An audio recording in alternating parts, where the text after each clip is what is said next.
Cleveland police asking for help identifying a man accused in a pot buy gone bad. Not only are they trying to get a hold of their friends, their family members back here in Cleveland, many of them, but they're trying to get a hold of their friends who are in classes, potentially in Watts Hall or the buildings directly surrounding that. Right. And this morning, we're getting answers about looming budget cuts in Lorain, cuts that could put family safety at risk.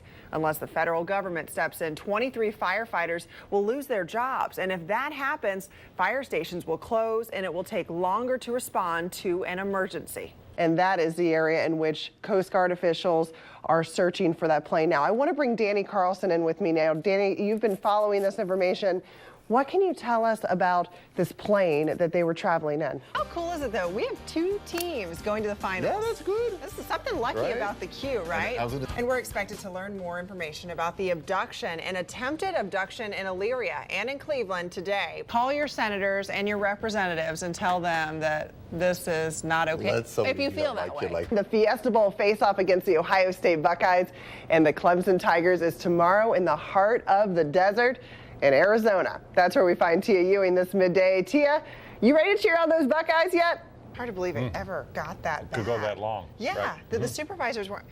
Whatever, beats me. Carl Monday will find out, though. You bet that. Cleveland is all the rage right now. Of course, we know it here in our area, but now they're really starting to figure it all over. We're going to do it right here in Cleveland in front of all the fans, unlike we've gotten to do for anything else during the series so far. We've got all of these organizations here. We've got the basketball team, as you heard, everyone's out here, and we are going to be here until 6:30. And Beth has given us a little heads up. We got the best day of the week that we are out here this week. It's going downhill from here, right? Yeah. Where you see the shadow from the sign here, just in front of that, there's a car that's gone off the road. You can kind of see where the tracks are of the tires as it went off the road.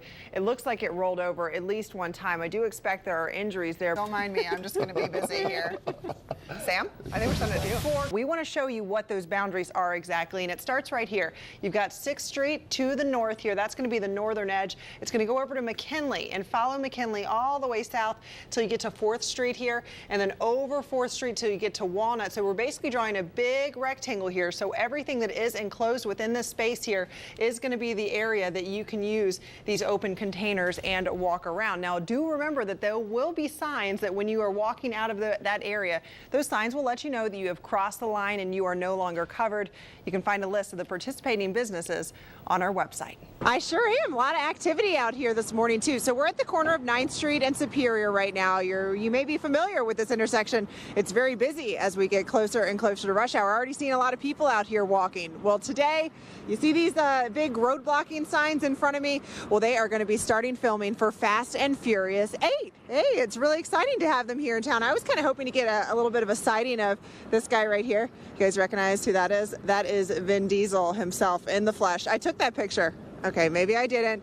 Word is he's not actually going to be here, and neither are any of the other stars, but maybe you want to know what roads are going to be closed, because this could affect your commute in the morning. I just talked to a guy that said he had to walk all the way around because this was his building here, but the roads are closed. So Superior, that runs all the way from Public Square down to 9th Street, that will be closed, and East 6th Street today will be closed from Vincent down to St. Clair. These closures will go all the way until Friday. So look out for those, but there is a lot of fun out here, so I'll be talking some more about what I just did a moment ago coming up in just a bit. Afraid to go outside. It was brutal out there. Snow, hail on the east side. Everything. Sleet, rain. Oh, I saw it on the roofs. It was collected. Oh, man. All over the place. Well, I'm Laura DeMaria. No one knows better than Samantha Roberts just how nasty it was for the marathon out there. She ran the half, but things are looking much better this morning. Sam is live at Learwood Middle School in Avon Lake. Good morning, Sam. Feeling a little better this morning?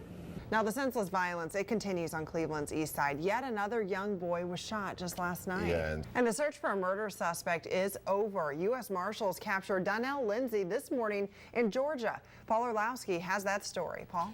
Well, authorities picked up Donnell Lindsay in Smyrna, Georgia. Thanks, Paul. A Euclid woman was in court today accused of murdering her husband with the help of 3 of her adult children. Deborah, Wendy, Debbie, and Brian Brizicek pled not guilty to murder, assault, kidnapping, and other charges in the death of Richard Brizicek. The 63-year-old had multiple sclerosis. He died last December. He weighed only 93 pounds. Malnutrition is listed as one of the factors contributing to his death.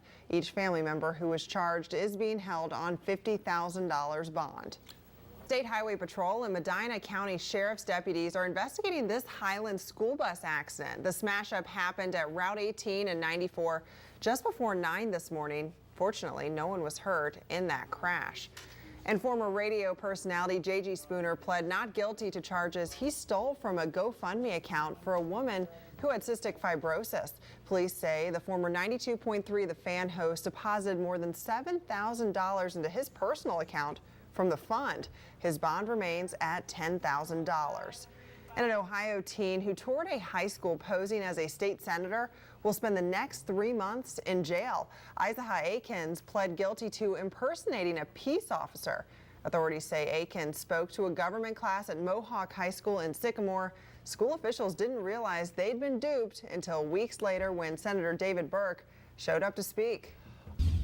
Well, speaking of politics, Facebook being accused of political bias, trying to suppress conservative stories in the news feeds. That story's coming up.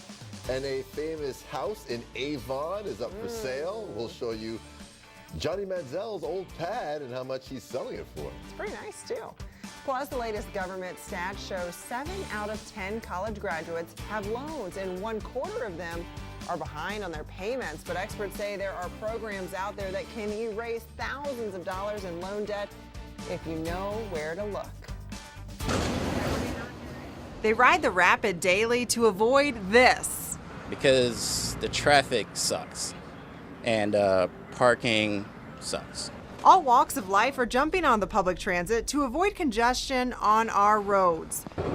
Students, professionals, people going to the casino, all downtown functions and venues. Scott Pitts commutes on the Rapid from the Cuyahoga-Lorain County border every day. He saves on parking costs downtown. He certainly saves on gas.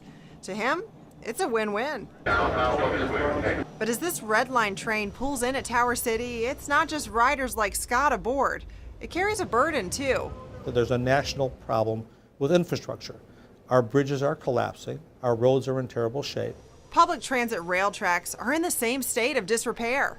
Primarily some drainage issues where we have to take up the track, take up the railroad ties, take up the ballasts, and really put a new sub-base in. So you can see where the ties down here, what the problem is the cracks that you see throughout those ties. Those ties have to be replaced, and the federal government mandates that these trains must move slower through the area, which is why you'll see those 15-mile-an-hour signs slowing down these trains from 45 miles an hour or so. So this keeps the train safe for the passengers inside. If they went through normal speed, it wouldn't be safe.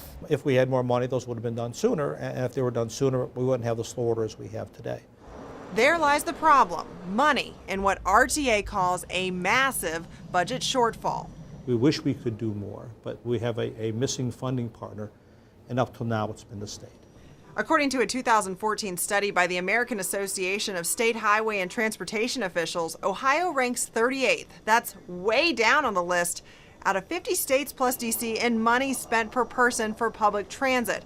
That's 63 cents invested per person. Now our neighbor, Pennsylvania, well, they're closest to Ohio in population size with about a 10% larger population, but funding for their public transit is over $85 per person. Plus, not a single state with a larger population ranks lower, but 31 states with fewer people than Ohio spend more money on transit per person. The numbers are astounding. Then there's this. From that same study, Ohio is in the top 15 states for public transit ridership, but again, in the bottom 15 for funding from the state.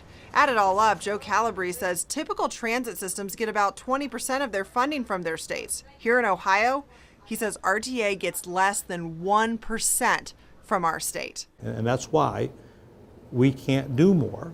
Now, less money doesn't just mean slower repairs on the tracks, but also on the buses and rail cars. ODOT says 2,700 Ohio transit buses are on the road, and 900 are considered beyond their useful life. But they're still on our roadways. It means they might be a little rickety. It means they might not get as good fuel mileage. It means they might not be as comfortable. It means they might be more pollutant than newer buses. He says RTA keeps buses on the road for 15 years that should be replaced every 12 years. Still safe, he says, just not ideal. You know, these trains need work, the tracks need work, some of the buses break down. You know, So it's not fair to us as consumers. Rachel Kroon commutes by RTA bus and Rapid every day from Euclid to Westlake. It's a 2-hour ride, but to her, it's worth it to avoid paying for gas and rush hour traffic. The traffic is horrible in the morning, and with the wintertime coming up, I hate driving in the winter. But to her, slow zones and closures make her long commute even longer. She says it's time for the state of Ohio to pick up a bigger share of the costs. It's not fair to us to have to bear that burden. So the big question, how did it ever get this bad? From 2000 to 2015, RTA has seen their state funding decrease from $13.5 million to under $2 million. And how does this ever turn around in a time where we're trying to move forward? RTA says there's demand from people, businesses, and the state to expand. But how can RTA grow when the budget is doing the exact opposite? It's a scenario RTA deals with every day. Laura DeMaria, Cleveland 19.